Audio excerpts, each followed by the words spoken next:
अस्सलाम वालेकुम दोस्तों, मेरा नाम है वसीम और आप लोग देख रहे हैं मेरा यूट्यूब चैनल व्लॉगर वसीम।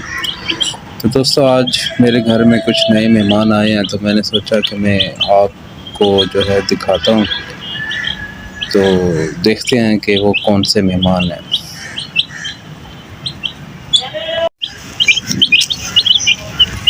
जी तो दोस्तों ये हैं वो मेहमान जो मैं कल लेके आया था।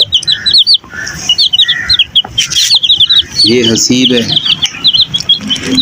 ये भी खुश है, इनसे खेलता रहता है। तो दोस्तों सर्दियों का मौसम है, इनको बचाना बहुत मुश्किल होता है। कोशिश करेंगे कि ये बच जाएँ।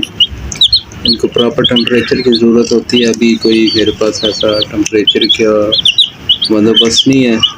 दिन को ये थोड़ी सी धूप लगवाता हूँ। बाकी इस डब्बे के अंदर रखा हुआ है, पीला कपड़ा बिछाया हुआ है। इसके अंदर एक छोटा डब्बा ये वाला रखा हुआ है और इसी के अंदर जो है इनको रात को रखते हैं। तो ये जब इनको बंद कर दें तो ये बिल्कुल चुप हो जाते हैं, वरना ये शोर मचाते रहते हैं ज़रा सी भी रोशनी आ रही हो तो ये है दोस्तों मुर्गी के चूज़े।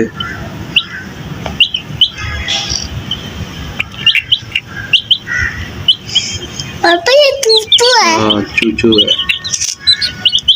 टूटू का टीवी बना लिया। हाँ चूचू की बना रहा हूँ। चलें दोस्तों, बहुत शुक्रिया आपका। मिलते हैं अगली वीडियो में। अल्लाह हाफिज़।